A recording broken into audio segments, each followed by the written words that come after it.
حلقہ خواتین جماعت اسلامی ہند کی جانب سے مضبوط خاندان مضبوط سماج کے عنوان سے ملک گیر مہم کا انعقاد کیا جا رہا ہے۔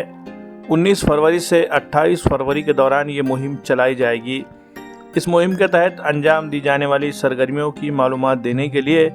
حلقہ جماعت اسلامی ناندیڑ کی جانب سے آج دفتر جماعت میں ایک پریس کانفرنس کا انعقاد کیا گیا۔ پریس کانفرنس میں حلقہ خواتین کی ناظمہ ملکہ فردوس، حلقہ شورا کے رکن ڈاکٹر نسرین زبیری، شہناز باجی، عشرت باجی نے میڈیا نمائندوں سے بات کی، جس میں انہوں نے کہا کہ ملک میں سماج خاندانی کمزوری اور انتشار کی طرف بڑھتا جا رہا ہے۔ خاندانی تنازعات، گھریلو تشدد، خواتین کے ساتھ زیادتی اور طلاق کے واقعات میں تیزی سے اضافہ ہو رہا ہے۔ ایسے وقت میں جماعت اسلامی ہند نے شعبہ خواتین کے ذریعے ملک گیر مہم مضبوط خاندان مضبوط سماج کے عنوان کے تحت 19 تا 28 فروری تک یہ مہم چلانے کا فیصلہ کیا ہے۔ ملک کے حالات کو نظر میں رکھتے ہوئے اس 10 روزہ پروگرام کے ذریعے ملک کے ہر طبقے تک اپنی مہم کا پیغام پہنچانے کی کوشش کی جائے گی۔ اسی کے تحت ناندیڑ میں بھی کئی پروگرام تشکیل دیے گئے ہیں، جس میں ڈور ٹو ڈور ملاقاتیں، سوشل میڈیا کے ذریعے پیغامات کو نشر کرنا، فیملی میٹنگ،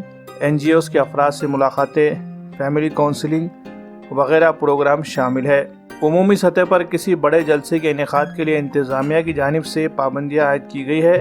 جس کی وجہ سے بڑے جلسوں کے بجائے چھوٹے چھوٹے اجلاس رکھے جائیں گے اور اس میں لوگوں کو شامل کرنے کی کوشش کی جائے گی۔ انہوں نے لوگوں سے اپیل کی کہ وہ اس مہم کو کامیاب بنانے کے لیے اس میں بڑھ چڑھ کر حصہ لے۔ مضبوط خاندان مضبوط سماج، اس موضوع کے تحت شعبہ خواتین جماعت اسلامی ہند نے کل ہند سطح پر ایک مہم کا انعقاد کیا ہے، مضبوط خاندان مضبوط سماج، جو کہ 19 فروری سے 28 فروری تک چلے گی۔ تو خاندان جو ہے گھر ایک اکائی ہے، اور خاندان سے ہی معاشرہ بنتا ہے، اور معاشرے سے اچھا معاشرہ جب بنے گا صالح افراد تیار ہوں گے۔ تو ہم دیکھتے ہیں کہ یہ لاک ڈاؤن کے بعد جب جو گھر میں رہو سیف رہو کا جو نعرہ چلا، اس کے بعد ہم دیکھتے ہیں کہ گھریلو تشدد میں بہت زیادہ اضافہ ہوا، نوجوان بچے چڑچڑے اور نافرمان ہو گئے، چھوٹے بچے بھی ذہنی طور پر پریشان ہو گئے، بڑوں کی فرما برداری چلی گئی، اور جو بوڑھے بزرگ گھر میں ہیں ان کی کوئی کیئر نہیں ہو رہی۔ تو اس وجہ سے ہم نے اس مہم کا انعقاد کیا ہے کہ مضبوط گھر بنے گا تو مضبوط سماج وجود میں آئے گا۔ تو اس کے لیے ہم یہ کوششیں مہم چلا رہے، جس میں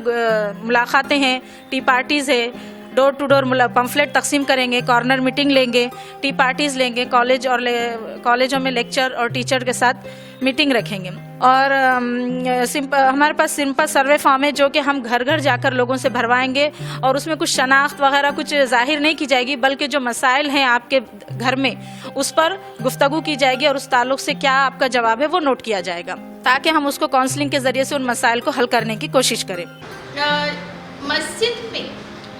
مسجد کا جو ممبر ہے، تو یہ جو جتنی سماجی برائیاں ہیں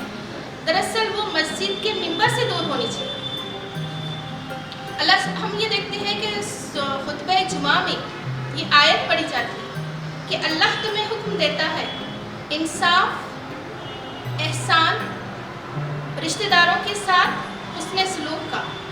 اور روکتا ہے بے حیائی، فحش اور برے کام سے۔ تو یہ جو چیز ہے یہ ہر جمعہ کے خطبے میں مسلم معاشرے کی تعمیر کے یہ کیا ہے، بنیادی نکات ہے۔ جہاں انصاف نہیں ہوتا، جس گھر میں انصاف نہیں ہوتا وہ گھر ٹوٹ جاتا ہے۔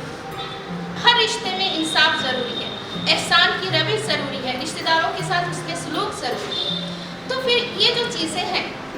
تو اس کے لیے ہم خواتین تو کوشش کر ہی رہی ہیں کہ جہیز اور یہ جو سارے مسائل ہیں وہ دور ہو، لیکن اس بات کی بھی کوشش ہونی چاہیے کہ مسجد سے اس کی شروعات ہو،